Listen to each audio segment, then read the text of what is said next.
Welcome to Dead Good Book Reviews. I'm Judith, and today I'm bringing you a review of Kalynn Bayron's Cinderella is Dead. It's a book review from me. Oh wait, I have my ukulele here. It's a book review from me. I didn't tune that. As always, let's start with a small disclaimer segment. Number one, if you hear any noises in the background, Katie's working. I don't think it would be reasonable to ask her to stop doing the job for which she is paid so that I can film a book review. Sorry if it's distracting. Next disclaimer, I had a free digital advanced review copy of this book from NetGalley, but all opinions are my own. Nobody is paying me to talk about books. As always, if anyone would like to, I'm available. And lastly for this one, it should go without saying, I'm a white lady, and as such, I cannot expect to have picked up on every bit of representation in this book, because it was not necessarily written to represent me. I'm going to link some Own Voices reviews that I found in the description below, so please do go and check those out. I think it's really, really important to find Own Voices reviews. Ding, ding, ding. And if you are an Own Voices reviewer and you have one, feel free to send me a message and I will put that in the description as well. But I wanted to celebrate this really quite lovely sapphic YA fantasy. Will there be spoilers? I don't think so. If anything feels spoilery in the edit, I will put spoiler skips in for you. Kalynn Bayron is not only an author, but is also a classically trained vocalist, which is incredibly cool. She grew up in Alaska, also cool, but currently lives in Texas. I'm gonna quote her, I think it was in her website, and I thought this was really important and really sums up what I think the book is about. My hope is to provide an opportunity for readers to see themselves reflected in my work and take heart that they too can be the heroes of their own stories. Which feels like a very generic sentiment in some ways, because I think that's why a lot of people write YA, but I think it really, really applies to this book. In the UK, this book is out on the 6th of August from Bloomsbury. It's going straight to paperback, so I'm thinking it will probably be in some of those good 3 for 2 buy one get one half price deals in the US if you're watching from there, or if you buy the US versions of books. It is also out on the 6th of August, but it is straight to hardback, and the cover looks a bit like this.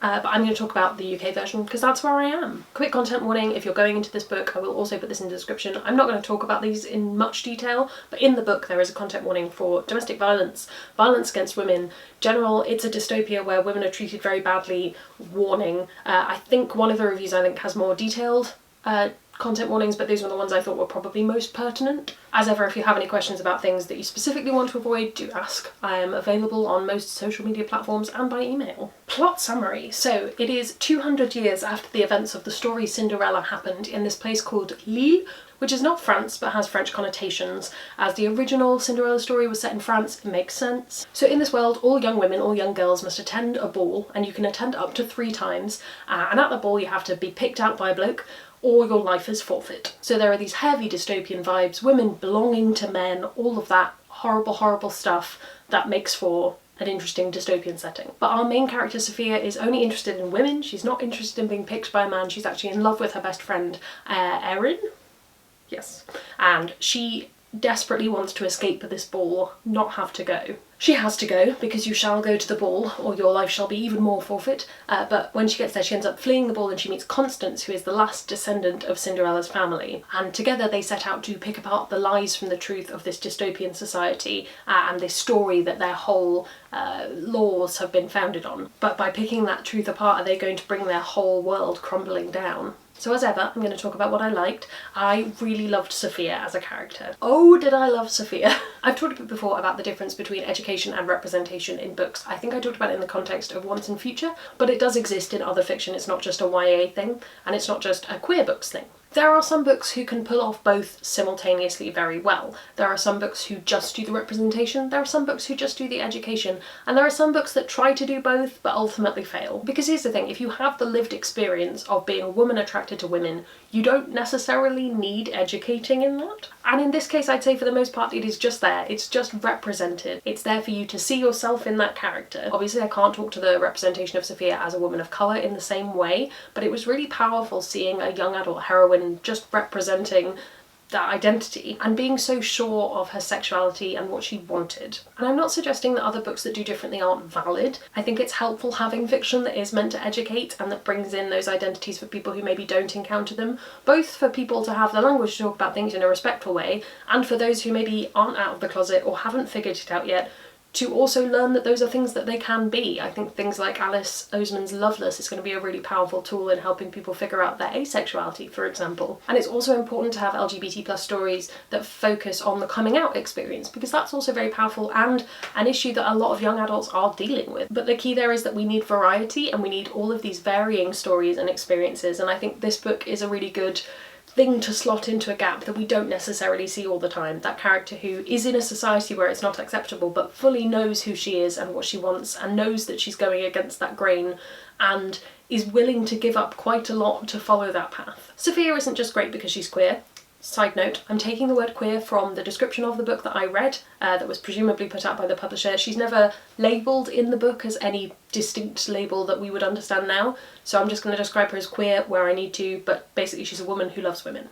I also loved how just the only word I can think of is ballsy she was. She's not afraid to want things in a world that from pretty much every angle tells her not to. Sophia isn't one of these stick her on a pedestal, look how perfect she is, emulate her in every way YA heroines, but I think that makes her even more wonderful. She's rough around the edges and she's figuring things out, but ultimately she just wants to make the world better for herself and for other people. The other thing I really loved about her is she's introspective. There's some stuff going on and I won't spoil it for you, but I really like the way that she pieced together her feelings about it, and I'll come on to it a bit later, but she's not afraid to communicate those feelings with other people. It's not just completely internalised. As I say, I won't spoil it for you, but I think she's a really good communicator, and that's not something you always see in a YA heroine, or hero in fact. Another thing I liked is the idea of propaganda. And in book reviews I normally talk about the setting, and in this case I don't think it applies as much because there isn't a huge amount of world building detail to comment on. This book is much more about the characters and the action that takes place rather than the place it's taking place in. I've said place too many times now. But one thing I did want to mention is the way that the dystopian aspects of this book come in both very extreme and very subtle ways. We have this constant threat of, oh, you're going to be taken away if you're not picked out by a man and so forth. But also, anyone who studied history at school will probably have done propaganda at some point, and the fact that it's a powerful tool for both democracy and dictatorship, but in this case dictatorship, and I think it comes across really well in this book. And it's shown rather than told in the little details, like the fact that if you want to own a pair of Cinderella shoes, it has to be a government approved or a palace approved copy of that, how every home has to have a picture of the king and a copy that's an approved copy of the Cinderella story. It all just comes together in this really powerful vision of how something can take hold of a society. There's also these subtle kind of microaggressions in this book which I thought were worth pointing out. One that I picked up on was when Sophia is having this getting ready for the ball scene and the stylists that her mother's hired, or the dressers that her mother's hired, want to straighten her hair because the king likes it more that way, and it's really interesting how Sophia's hair becomes this tool and this symbol of her own freedom and rejecting what other people want for her. So through the combination of those really big things and those smaller details, you really get the sense of how much this way of life and this belief that women are lesser and this is all normal and fine has what's the word I'm looking for, kind of penetrated every facet of society. And also the sense that this was gradual, and I think that's important. Often in dystopian books it's one day the king took charge and everything changed, and in this it really focuses on it wasn't suddenly everyone was treated poorly. This was a gradual thing, and that's so much more sinister and so much more dangerous and so much more real, a real reflection of how people's rights are taken away piece by piece so that people don't cause a fuss. And I think in turn that makes this idea of what Constance and Sophia are trying to do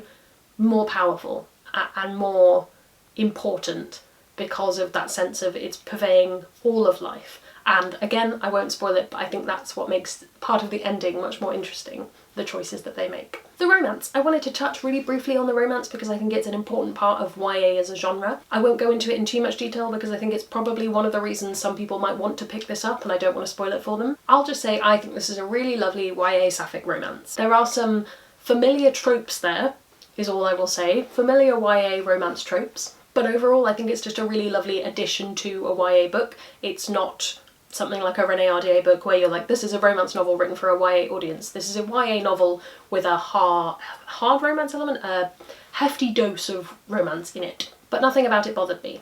Yay. So those are some things I like. What are some things that I always say I would change. I mean what what would make this book even better for me. Obviously, I'm not getting the opportunity to change a book. I'm sorry if the lighting just changed, the sun went behind a cloud. I would have loved it if it had taken a bit longer on some of the elements of the plot. There are some quite big time and distance skips, so you miss a lot of the kind of travelling, journeying scenes, and I think that's the YA has quite a short word count quite often problem. I just think some of those transition and travelling scenes could have been teased out a little bit more, and I think it would have allowed you to have more quiet moments with various characters building those relationships. Though obviously I understand that if you did that for everything, the book would be twice as long and it would probably drag hugely. So if the option is a slow-paced book with lots of dialogue and character building, or a fast-paced book with action that doesn't drag, I think I'll probably pick that one, the fast-paced one maybe. The other thing I thought of is maybe a clearer sense of time period. It's unclear what kind of era we're looking at, and obviously this is a fantasy book.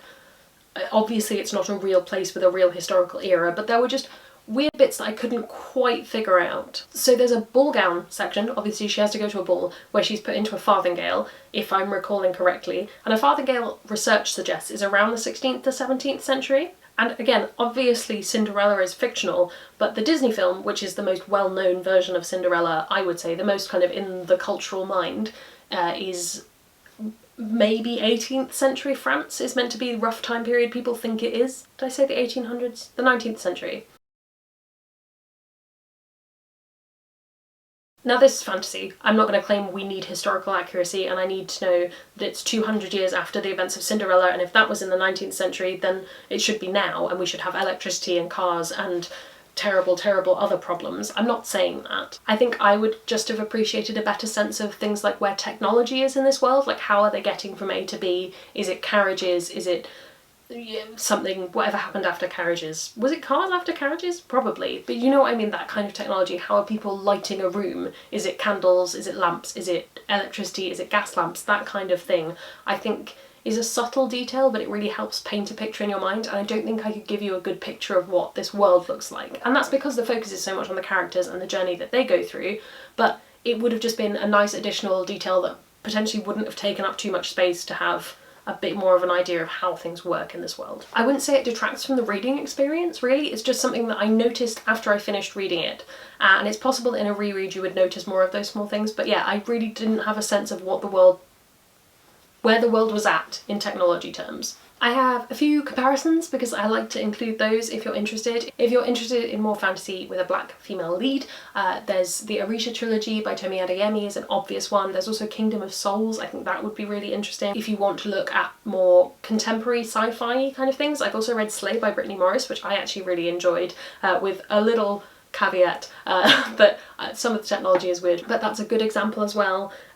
For the kind of dystopian element, The Bells by Donielle Clayton I think would be a really good option. I think it's probably quite an obvious comparison, but that would be one I would look into. I actually really like The Bells. I wasn't a huge fan of the sequel, but The Bells was good. I will also put a link to a post I found that has some other YA by black authors that you might be interested in. A lot of it's contemporary, which I don't personally read, but I thought you might like some more recommendations. My final thoughts, should you read this? I would say if you really like YA, go and pre-order this now. It will be a great addition to your bookshelf. It is very YA though, so if that is not your jam, I would say let it go, leave it be. That being said, I haven't been in the mood for YA for quite some time, and I actually really enjoyed reading this, so if that's your situation, is that you're just in a bit of a YA slump, I would say this is a good book to try and get you out of that. As I said at the beginning, please do read some of the Own Voices reviews that I put in the description below.